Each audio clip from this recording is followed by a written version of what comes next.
Hello, everybody. My name is Edward S. Redcar, and I'm the host of Edward S. Redcar's Entertainer Chat. And today I have the great pleasure of talking with Benen Dykstra, podcaster, actor, cook, animal lover, you name it. And we'll get into all of that in the time that we spend with him today. And Benen, how are you today? And welcome to the show. Well, thank you for having me on, Edward, and I'm doing well. That's great. In fact, I can truthfully say that you're probably my second guest that was like a podcaster. Uh, some time ago, I had Nick Parlare, and he also has a talk show about careers and things like that. So you're my second podcast guest. It's a pleasure to have you. Thank you for graciously accepting my invitation, and we're going to have a lot of fun today. I know we are, and so is everybody out there in talk show land. So, what I usually like to do when I first start my show is, no matter if my guest is an actor, singer, dancer, writer, director, producer, photographer, whatever, I always like to know how they first got into the game, how they became interested in what they're doing, no matter what they're doing in entertainment or whatever. So I'll pose that first question to you. How did you first become interested in acting? Well, I think, like everyone else, we all start out as kind of a fan of movies. And growing up, I spent a lot of time in front of a TV screen having to deal with the challenges of cerebral palsy. You have a lot of free time on your hands, so you watch a lot of movies. And believe it or not, I watched a lot of the Disney princess movies growing up because my sister would not watch those movies. So I always became intrigued with the idea of whether it's a cartoon, whether it's a film, those actors have a chance to play a unique character that's different from who they really are. So I thought it was almost like they are removing the limitations of their real life and portraying something. I've always enjoyed the idea of portraying characters that are the opposite of my own personality.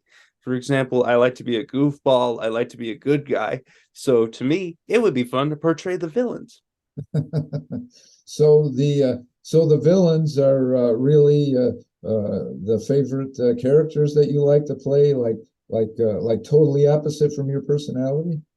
Oh yeah, because it gets me a chance to see like what is your range as a performer. It gets me a chance to almost get away with doing things that you couldn't get away with in real life. Say for example, if you played a cartoon character that commits murder, it's almost like, hey, I could get away with something that in real life you You couldn't can get get away away with with. murder, right?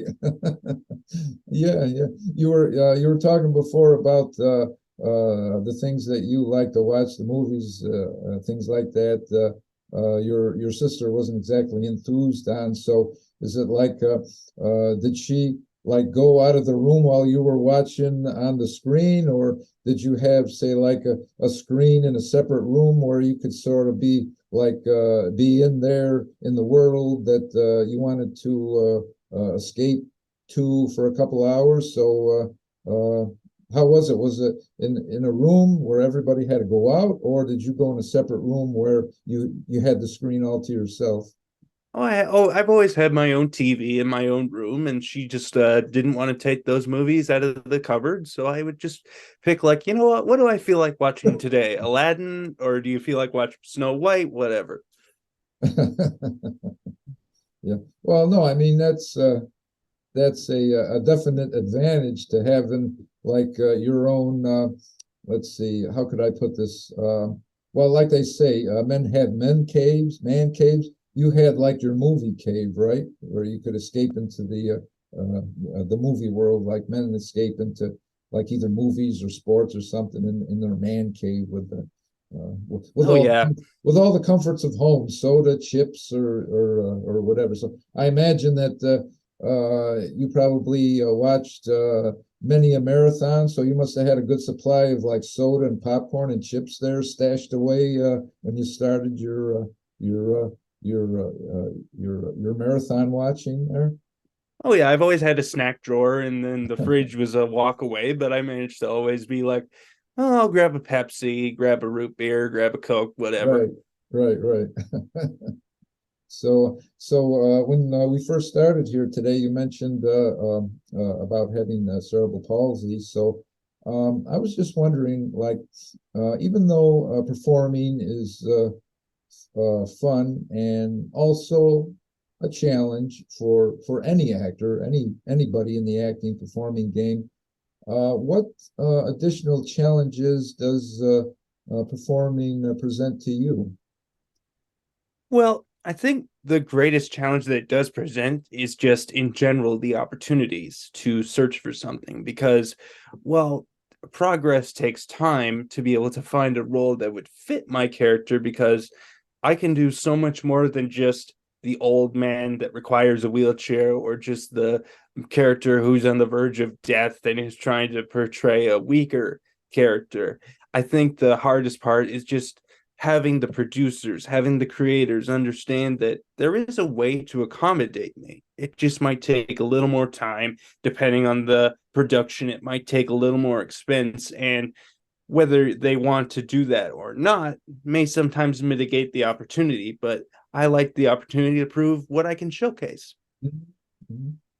Yeah, I mean, in more recent years and probably even a little bit longer back than that, I mean, I've noticed a lot, movies and TV shows, TV network shows or whatever. I've noticed that there have been a lot more appearances with people with disabilities, like yourself, people in wheelchairs, people who have lost their hearing. One famous actress, let's see, Marley Matlin. Am I saying that right? She's like a not recently, but in the recent past, she's been or Marley Matlin. That's the thing that comes to mind, but I know it's Marley, but I've noticed people like that. Years ago, there was like a family TV series about a family, and one of the children, the character's name was Corky, nicknamed Corky, and he had Down syndrome, and so that was, geez, I don't know, maybe about, I don't know, 20, 30 years ago or something. So things started to open up then, with more opportunities for people with, challenges in their lives, whether it be, physical or mental or whatever like that. So, uh, you know, uh, your Instagram profile page name, that is interesting. I mean, when we first started acting together with the Alpha NYC Theater online Zoom, that's when I first met you, and so I knew you as Benen Dykstra. And am I pronouncing that right? Is it Dykstra? Yes, Okay. you're one of the few who got it right the first time. Well, with a last name like mine of Osredkar, I'm pretty good at pronouncing names. You don't know how many people have become confused because in my name, instead of instead of CAR, it's KAR. So when they see the D and the K after it, they don't know what to do with it. So it's like, they're fishing, and I just say Osredkar, and then they pronounce it, and I said, okay, you're good to go. So Oh, I always thought it was Oscar, like Oscar. oh yeah, well it could be. Maybe I could change it to a shorter name for a show star, for a show business name, But the way I figure, Osredkar, it's kind of a unique name and it kind of stands out. So I don't know, the way I see it, people will remember it. Hopefully, I don't know if they will, but it's a plan that I have in my head. But that's beside the point. But getting back to your Instagram profile page name, Rolling Dragon. That really intrigued me, and I was going through some of your past social Posts. media posts, and you have a tattoo of a dragon on your right forearm. Is that? I Yep. looked at the picture and it looked like it was on your right forearm. Is that it? Yep. Okay. Okay. And so you have, besides that, your Instagram, you have two Facebook pages, one in your own name, Ben Dykstra, and another page named Rolling Dragon Media, and which is like it looked like your more professional page. Ben Dykstra is like more of your personal life, right? Like cooking and things like that. Yep. And you also, besides Instagram and two Facebook pages, you also have a web page named rollingdragonmedia.com. So I assume, and I hope I'm correct, I assume that the word rolling in your social media accounts, that is Rolling Dragon, refers to your being in a wheelchair. Yep. And then I seen the word dragon, and I says, well, so I'll ask you, what motivated you to use the word dragon, and what's the reason for the word?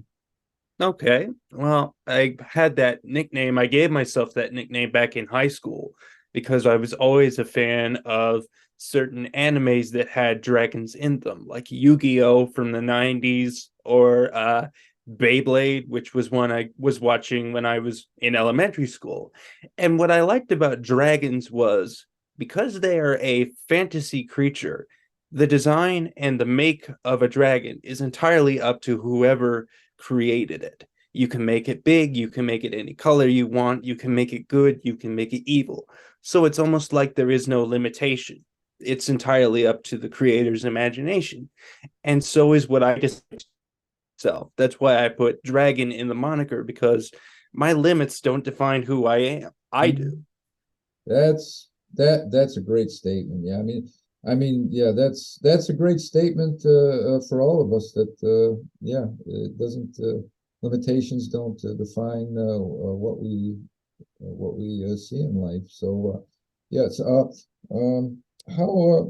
long have you had that tattoo on your right forearm? Have you had it I, quite a while? I've only had it by October. It will be a year now. Oh, Uh, okay, right okay. about when I started the podcast, because I wanted to, first of all, see, like, it's my only tattoo that I've ever gotten. So it's almost like I wanted to do, okay, can you handle getting a tattoo? Because due to my cerebral palsy, certain parts of my body are tighter than others. Like my leg Oh, muscles have a lot more scar tissue and atrophy, so it would not be a good idea to get a leg tattoo. So pick your dominant hand.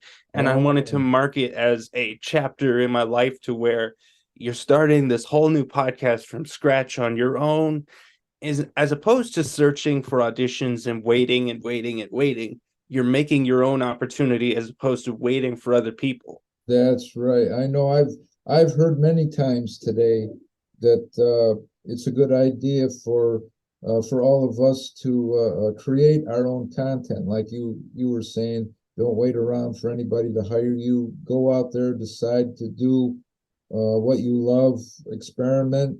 You know, if something doesn't work, well, you try something else. If that doesn't work, you just keep trying until you find something that hits. So yeah, I hear that a lot today. Yeah, I like online workshops or online acting classes, or you know, just even like directors of maybe online projects that, you know, they'll mention that. So yeah, I always keep that in the back of my mind to keep me motivated. So yeah, when we first started here, I mentioned that you do your podcast, things like that. So in a few of your Instagram posts, um, there was well, two of them that come to mind. One in June and one in July of 2020, and you posted about attending Durham College and being on the radio station Canoe FM. So when you went to Durham College, what did you study? What interested you in being on the radio, and how long were you on the radio? Well, at Canoe FM, which is a local radio station, only a few minutes away from where we live in Halliburton, Ontario, I was only there for I want to say 6 weeks, just because I had felt like, I don't know, I had let myself get bored there and I didn't quite really know what I wanted to do in radio. This was after college, not far along, just looking for something to do. This was when everybody was wearing COVID masks and there was a big glass sheet there to protect everybody for sanitary reasons. And the rule that they had at the station was stick to local. Now, Halliburton, Ontario is pretty much a cottage country where there is a lot of people reaching the retirement community age. Okay. And a lot of people were like, if you go down there, you pretty much would want to have a lot of money saved so that you could buy property down there. And there wasn't a lot of events I could relate to going on. So for me, I had felt like, who wants to hear what I have to say on air? Just play the music, because that's how I behaved when it came to radio before I went to school for it. I was like, unless there's when a song I like playing on the radio, I don't want to hear what the broadcaster has to say. I just want to listen to music to get through the drive. That's right. That's right. So this Canoe FM, um, that was like a separate, like a professional radio station, and like you said, you did that for a short while. At the same time, you were attending Durham College, then, No, right? that was after graduating. Oh, okay, okay, okay. And so you graduated with a degree in broadcasting, or was it like broadcasting journalism? Or? It was broadcasting and contemporary media. And I graduated in 2019, right before everybody went pandemic crazy. Oh, okay. And so it was like, okay, the world is changing in a different way. How do we handle this? And I think it Mhm. affected everybody differently. So for me, at first, I was kind of amused by the reaction, in the sense of everybody's hoarding up toilet paper, everybody's kind of freaking out. And in Yeah, my head, because I don't get out much, it was yeah, like, I'm right. not I'm not worried at all. I'm just going to ride this out, take a nap, and pretend like I saved the world by doing nothing. And then after a while, it was like, okay, what do I do now? Because I'm auditioning still with audiobook auditions, voiceover auditions on backstage. And most of the time, I would get no response at all. So it's like, okay, is Yeah, it the way of the world right now? Is it the timing is just not right for whoever's directing the project? Is it right. my Yeah, fault? Am I missing something? yeah. So that summer of 2020, I took a program called Voices for Ability, which is presented by a radio station in Mississauga, Ontario. And they would basically teach you the fundamentals of broadcasting. So it was like a course after college to see, did I miss something? Because you're not going to remember everything that you were taught in college, no matter how hard you try. So I figured maybe I made a mistake. Maybe I missed a fundamental step to getting work. Hmm, hmm, hmm, hmm. So, when you were going to college, did they have like a college radio station on campus? Oh yeah, it's called Riot Radio, Oh, where, okay. and as a part of the course program, you would have on-air hosting as a subject. And what we would do is we would divide into groups, and I think it was like groups of maybe 5 to 10 people, and you would each get a six, or we would have 30-minute broadcasts of each of us, and each of us would have different segments. Like, for instance, today I'm the on-air host that introduces everybody. So and so is doing weather, so and so is doing news or doing business news, and it would be divided into segments. And we all agreed that I was a pretty good on-air host because I can think of stuff off the top of my head relatively easy. Yeah. Well, yeah, that's definitely a plus to be able to think off the top of your head on on the fly, as they say. But yeah, that's how I first basically got into radio. Like even before voiceovers came years and years later.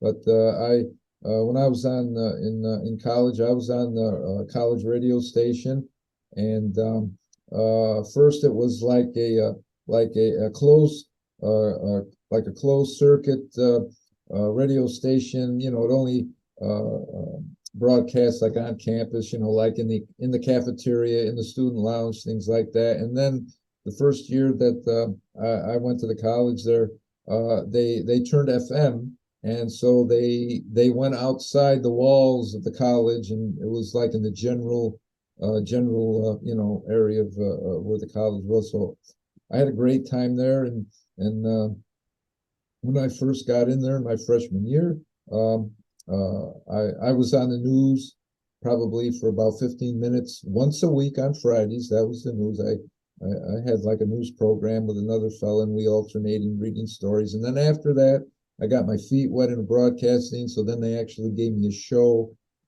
playing, rock music and things like that. So I did that. I did that for the rest of my time at college with the show. And yeah, it was a bunch of great fun there. Yeah, so that's a great way to break into broadcasting. This wasn't like so much affiliated with a like a college course, but it was like separate. So I had a different major, not in broadcasting or anything. I was like a building construction major, but I had an interest in being on the radio, being a DJ and things like that. So a lot of people on the station, they were in different majors in college. So we all came together and had fun that way. So yeah. Let's see. My next question that I'd like to ask you here is that well, like we mentioned few minutes before about like the Alpha NYC Theater. So you performed in online live Zoom theater with Incarn, live virtual theater, and the Alpha NYC Theater.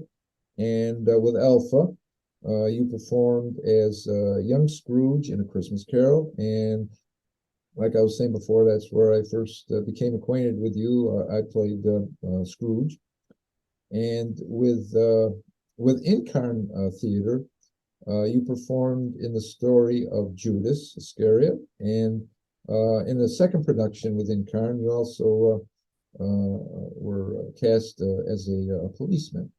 So, and you also do voiceovers for audiobooks. And I was just wondering now, where does the majority of your performing work come from? Like acting in online theater, whenever you get a chance, or like from voiceovers? Well, I did take high school drama, like grade 9 and then grade 11 drama, because I had always wanted to get into acting, but due to the fact that acting requires a lot of physical motions that make it difficult when you sit in a wheelchair, and then for your own safety, you don't get out of the chair to avoid making life difficult for your other actors trying to get you back into the chair and back into a position that they need you in. And I'm not exactly flexible. So a lot of it just comes from, hey, I've seen this actor do such and such with his voice. I've seen this actor do such and such emotion. And I just kind of borrow techniques from them, I guess. Like Jim Carrey has a lot of over the top energy. I can't put that into my body, but I can put that into my voice. Right, So I just kind of right. use those techniques, and I just listen to a lot of other people, and I just kind of pick it up as I go along. Mm-hmm. Yeah, I think a lot of us do too, especially on stage. I mean, there's so many variables in that affect the way that we perform, like the response from the audience, whether they laugh in the spots that we think they're going to laugh, it's economy, or cry in the spots where we think they're going to cry if it's like a drama. So yeah, there's a lot of variables that take place there. So. Like along with being involved in high school drama as much as you could, were there a lot of volunteer community theaters where you live, where they put on plays every once in a while, like a community theater, in the Nope. No, oh, really? No, where I live, we haven't always lived up in Halliburton. We pretty much moved up here when I was going to college. But most of the time where we've lived is pretty much just very remote. Like you go out of our driveway, you're on the highway. There was no community theaters where I was growing up, and it was pretty much a half an hour bus ride to get to high school every day. Wow, wow, wow. And so uh, how far would you estimate maybe where there was the closest community theater if you could have gotten there? Probably would it have been like an hour bus ride away? You know? Yeah, probably an hour, maybe more. Wow, I wow, never went to community theaters. Like it would be pretty much like, here's our summer activity, and mom would take me to a theater show, but it would be like an hour drive, maybe more. wow, wow, wow. Well, how about when you were in college? I mean, they must have had a drama program too, didn't they? Or Not that I'm aware of. okay, And if there were theaters, I didn't go to a lot of things just because I was living by myself for the first time. And to go from a small, remote town like Cayuga or Halliburton to a city like Oshawa, uh-huh. that is a giant change. And I was very kind of shut in. Like my whole school mentality was show up, do your job, go home. Oh, okay. Okay. Okay. Yeah. Yeah. I mean, seeing those restrictions like that, yeah, I can understand why, sympathize why it was so difficult to be in there. Yeah. Yeah. So, like, along with your radio experience, like you were saying that you started your podcast, you call it the Sit Down Stand Out podcast, and you started that in 2022. And at the same time, I thought this was quite impressive too. At the same time, you started your podcast, and we're getting that off of the ground. You performed in those two plays within Current Virtual Theater that I just mentioned. Now that one play within Karn where you played a policeman. Now what was the name of that show? Well, I've done two roles as a policeman for them. I've actually been in four in-carn plays now. Oh, okay, One okay. one was a African American versionized episode of The Golden Girls, where I was a Oh cop. yeah, Yeah, I yeah. was a cop telling Blanche that she was on the verge of marrying a bigamist. And then the other one was the Ruby Bridges story, which, for people who don't know, she was the first African American child integrated into white schools. And Yeah. I was a policeman protecting her from racist protesters taking her to Okay. school. Okay. Okay. Oh, so then you've been in a total of four shows within Karn and like with Alpha NYC. Was it just that one where you played young Scrooge? Yes, I Okay. tried to audition with them before for a Shakespeare play, but due to my lack of experience in Shakespeare and a lot of the Shakespearean language being difficult Yes. to understand, Oh I yeah. kind of messed up. Like the only thing I remember is Sic Semper Tyrannis Brute. This is what Okay. happens to tyrants when Julius Caesar gets stabbed to death. Right. That's the only thing I can think of for Shakespeare off the top of my head. Yeah. If I ever had the opportunity, I'd absolutely love to do Shakespeare. So, someday. I mean, I don't know it's the way that Shakespeare, writes his dialogue and monologues. It's like he says like 100 times the amount of words that we normally do just to say a short sentence. It's like it goes off on these long tangents and just to say a simple statement. But yeah, I've never done it, Shakespeare, and I'd love the opportunity, but I'm just amazed by people that can just I don't know, they can just recite their lines and just go so smoothly and everything. And it's like wow. I says that's talent right there. So Yeah. if I ever get the chance, yeah, I'd love to do it. Whether it's inside or like there's a lot of Shakespeare that takes place outdoor Shakespeare festivals and things like that. So yeah. No, I'd absolutely like to do that someday. And um, so your podcast, sit down, um, that refers to your disability, right? The wheelchair sit down. That Yes, pod. that refers to basically any disability. Okay, okay.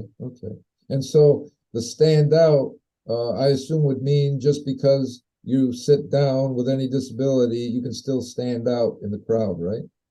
Yeah, you can still stand out and live whatever life you want. Mm-hmm. So, in on your podcast, you interview guests that have physical, mental disabilities and mental disorders. Uh, and so, did you create your podcast to make the public more aware of those people with certain challenges in their lives? And also, did you want to make people more aware of how your podcast guests overcome their challenges to pursue their dreams? Absolutely both of those things, because my entire life there has been people who know about my disability, and then there's been people who have asked me over and over again, what happened to your situation? Like, were you, because it's hard to tell unless you are reading a medical book or somehow you were able to peel back the layers and be like, oh, look at his brain, it must be a cause of such and such.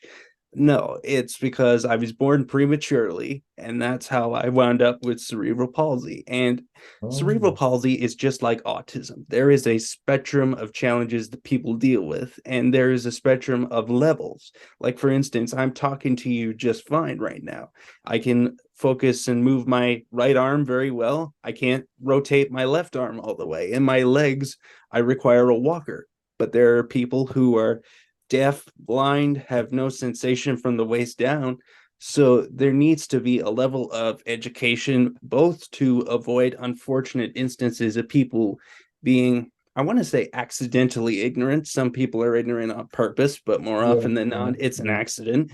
yeah, And I want to showcase to people that your disability should not cause you to have fewer opportunities. They should give you more opportunities to say, you know what? You can be an ambassador for your condition. You can do whatever you want to do for a living. It shouldn't limit you. More people need to wake up and realize that it's possible to accommodate.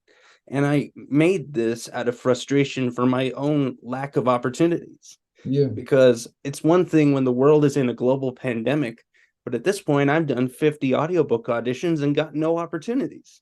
At this point, I've done probably hundreds of voiceover auditions and gotten maybe 1 to 2 opportunities, and Uh-huh. I haven't made money doing what I love yet. Yeah, yeah. Well, I mean, hopefully, this podcast of mine being uploaded to YouTube, hopefully that'll get you more exposure. Because I've leading up to your appearance today on the show, I've posted about you Instagram stories and making people aware that my interview with you is coming up. I've included your social media, Instagram name, and so hopefully they'll go to your Instagram profile page, see all the things that you do, see all the things that you're capable of doing, all of your potential, and yeah, yeah. I hope I hope that this will get you more jobs. Hopefully it will. Hopefully it will. And Likewise for your show. When I saw that it was an award-winning talk show with Catherine Black, I was like, my goodness, to think thank he you. just started doing this himself on YouTube a couple of months ago, and now he's winning awards at film festivals. That's just a prime example of what hard work can get you. Right. Yeah. Right. Yeah. Yeah. And both people like you and I, we love what we do, right? And we just keep doing it. And it sort of gives you more energy, right? The more you do it, the more energy you have. Yep. Yeah. Yeah. Um, yeah. You were saying about sometimes people might be uh, uh, uh, maybe behave the way they do because that's the way they are, or they don't understand, a condition that either you have or someone else has with another challenge. And I've often thought, like, if there's someone that has a challenge in their life, whether it's physical and mental, and maybe they happen to be like out in the public, say if they're out in the store or something, and it's a natural tendency for anybody to stare, right? Like if they see anybody that has challenges that are different from their, but I like to assume that they always stare because not to be rude, but because they're curious, right? They want to know more.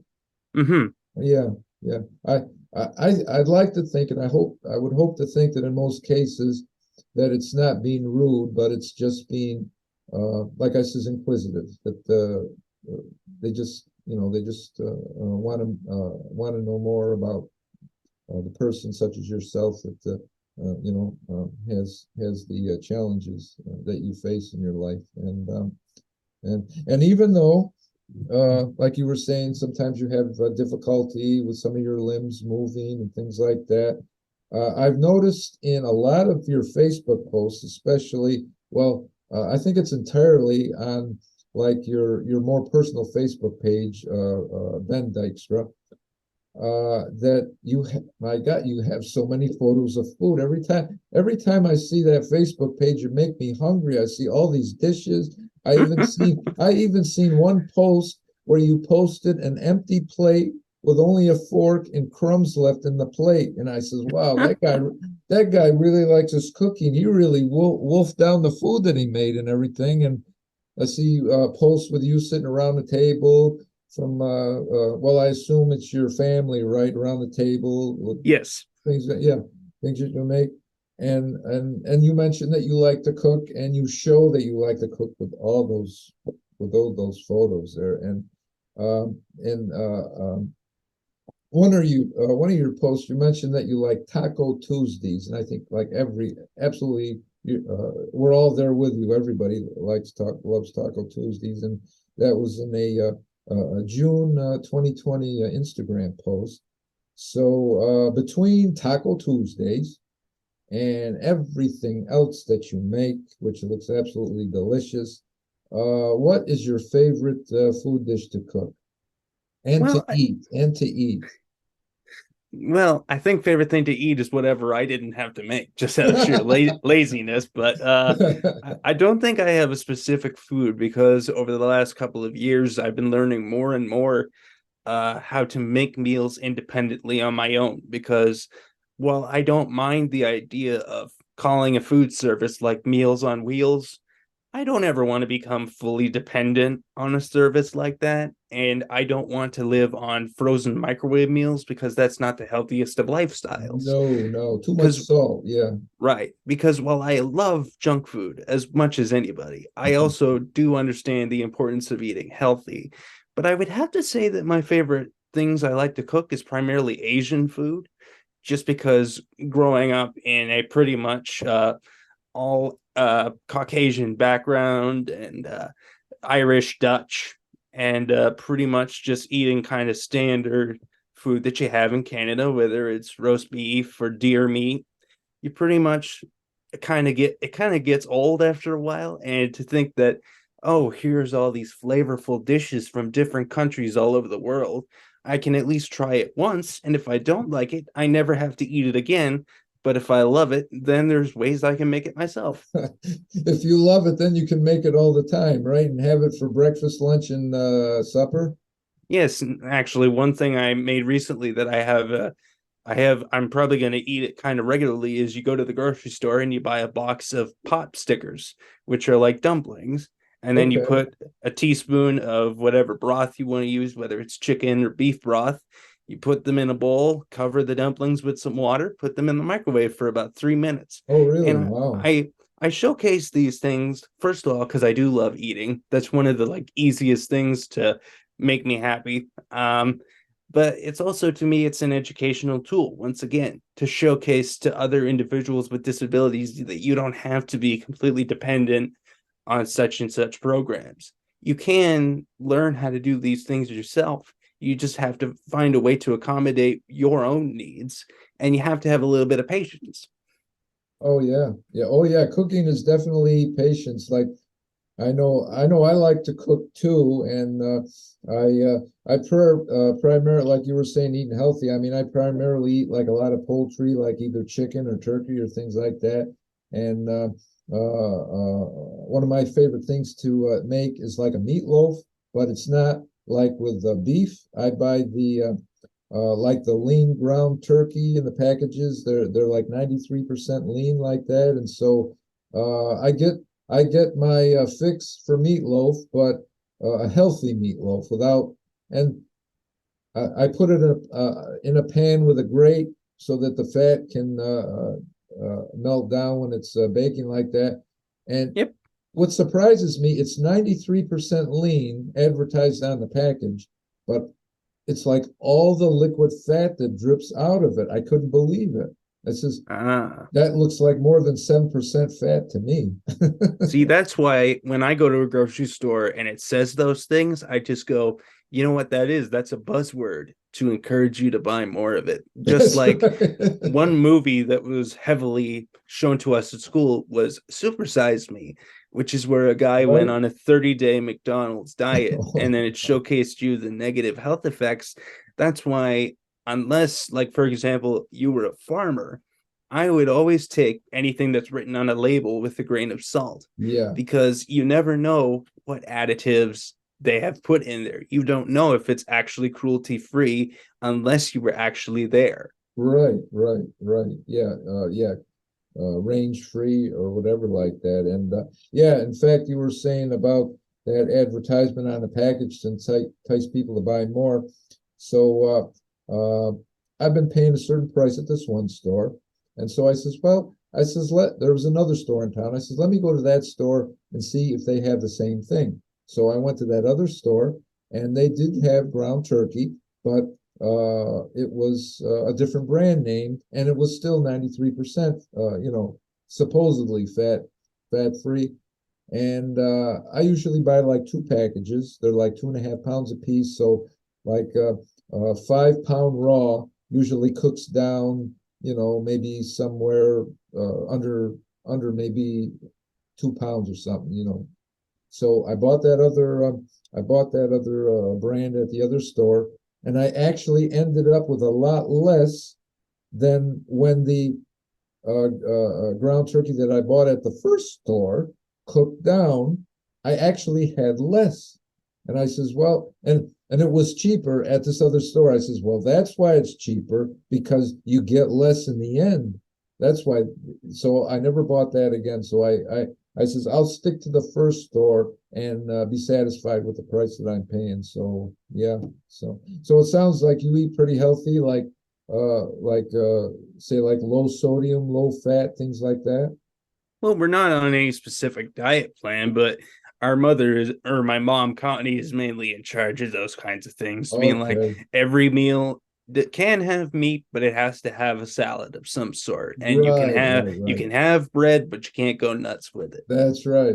You only have well, I know when like sometimes some places, they'll give you the carbs like in potatoes, and then they'll also put like a side basket of bread, and it's like, well, you got bread and you got potatoes, say, and they're both carbs. It's like you can't eat both of them because it's too much. It's like overload. It's like you're going to get twice as many carbs by eating both the bread and the potatoes. So like whenever I go anywhere, if you go out to a restaurant and they happen to give you the bread in a basket, it's like I said, no, I mean the bread and the butter looks good, but I says I got the meat and potatoes in front of me. I says I'm good. I could eat till I'm stuffed, but I says I'd probably gain about 5, 10 pounds if I did that all the time. So Yeah.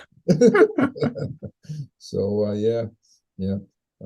Yeah, my mother was really into nutrition too, so I kind of learned from her and remembered all of her low fat, low salt advice. So hopefully I'm following the advice the right way. So, but yeah, besides your cooking and all your interest in cooking, you also post about Bailey, and which is a Labrador, and Yep. I absolutely love labs. And you use the term in association with Bailey. You use the term noble beast, and is that the way that Bailey assumes a position, looking noble? Is that why you call him a noble beast? Oh no, that was entirely sarcastic Oh, because she originally we got her as a Father's Day gift for my dad. oh, And so okay. he decided he wanted to try training her to be a hunting dog Oh, because he's okay. always enjoyed like pheasant hunting, Oh, okay. deer hunting, and all Yeah, those kinds of yeah, things. But it turns out she didn't like the sound of guns, yeah. so she just became our couch potato. So out of sarcasm, we called her Noble Beast. Well, geez, that's no good if a retriever dog is afraid of guns. Oh my God. And Well, I don't like guns either. I have a terrible startle reflex. oh yeah. Well, me, I've never been into guns either. So if anybody asks me, if I ever go hunting or anything like that, I says, well, I don't shoot with a gun, but I shoot with a camera because I like photography and filmmaking and stuff like that. So yeah, I like the outdoors. I like hiking and stuff like that, breathing fresh air. But I mean, I have friends and family who, go hunting and stuff like that. But no, I shoot with the camera. So how long have you had her? You mentioned you got it to your father for a birthday gift It was a Father's Day or gift, a and Father's Day gift. it Sorry. was Yeah. about 8 years ago while I was finishing up high school. Okay. So, Okay. and the story behind that is usually when he finished work, because he spent years as a refrigeration mechanic and repairman. The first thing he would normally do is run to the bathroom as soon as he gets home. And so, as a surprise, we brought the dog home and we tried hiding her in the bathroom so that when he opens the door, surprise! But that was the one time he decided not to go. So, and then she started crying, so we felt bad and let her out. It's like one time we tried to surprise you, you ruin it. That's right. That's right. The important time that we try to surprise you, that's when you ruin it. So, gee, I mean, well, that was my next question about how old she is. But I mean, let's see, 8 years old. I mean, she's still a young pup, right? I mean, Oh even yeah, dog years. she She, still has puppy energy, oh even though yeah, she is getting a little white in the face. oh yeah, yeah, yeah, yeah, yeah. Yeah. Let's see. She is. Let's see. She is. 56. Yeah. No, I was just trying to figure how many years she has to collect a retirement pension because it's usually like around 65. So, do you give her own allowance now where she can go out and buy her own dog biscuit and dog food? Because once she retires and starts collecting her pension, she's going to buy anything she wants, kibbles and bits or whatever they have out there to offer. No, but my dad does always have a stash of treats in both in our living room and in the bedroom. And Okay. usually at nighttime before we go to bed, he'll go, "You want a cookie?" And then that's the signal to be like, "Oh, here's a treat." Okay. Yeah. Probably she thinks to him, "Do I want a cookie? Of course I want a cookie. What kind of question is that? I want a cookie Yeah. and everything else besides that. They Besides, she's basically been our guard dog for the last 8 years. That's oh, what she okay. does instead of hunting. She'll bark at every stranger. Oh, okay. Well, that's a good thing. I mean, Well, I mean, you I don't know. know. Like she needs to learn when that's enough, Oh, okay. but Okay. otherwise, she's a good dog. Yeah, yeah. Oh, like I says, I absolutely love labs and had a dog many years ago. It was part lab and yeah, like so gentle and she was so gentle, like uh, gentle and smart. So yeah, I've always loved labs like that. And Oh yeah, we've always just had dogs one way or another growing up, but usually we've only had two labs, and then the rest were mixes. oh, okay, okay, Like the okay. rest were mutts of some sort. Yeah, yeah, yeah. Well, this is a purebred lab, right? Yep, Yeah, I yep. was gonna say, yeah, yeah, We yeah. got her off of an ad on Kijiji, and then my mother, who's friends with our family doctor, her or the wife of the family doctor and her went together to the breeders to pick them up. Poor Okay. dog cried all the way home. Oh, I was going to mention to you that if you wanted to put Bailey on the air with us, you could have, because I've had guests before. They've had dogs and they've put them on the screen there, but probably Bailey's busy or sleeping or something right now, right? Oh, she's probably just chilling with my mom. She's been dealing with some stuff lately, so she's just getting better. Okay, okay, yeah, yeah, yeah. Well, Benen, I mean, I've really enjoyed talking with you today, and I know everybody out there has really enjoyed listening to everything that you've had to say and everything. And I've been looking so forward to having you on my show. And the only other times that I've had interaction with you would be like on the online live theater. So.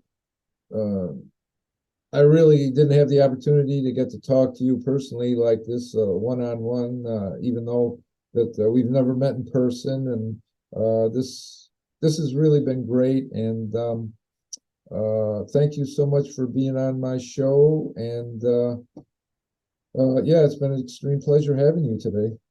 Well, it's been a pleasure to be here. Thank you, thank you. And I wish you nothing but the best success for your from your podcast, and continue the success with that, and everything that you're involved in, voiceover for audiobooks, online live theater. And like I was saying, anybody out there that wants to hire a good actor, whether it's on stage or it's on film, or a voiceover artist for audiobooks or audio drama, whatever,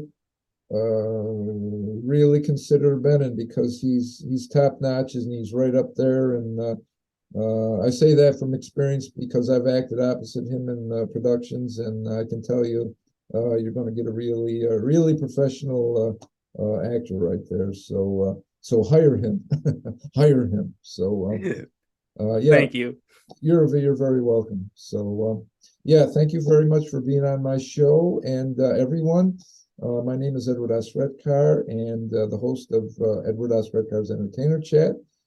Today we've been talking with Benen Dykstra, audiobook voiceover artist, actor, and podcast king for his podcast, and everything else that we've been talking about. So until the next time that my next segment, everyone out there have a good day, and have a good week.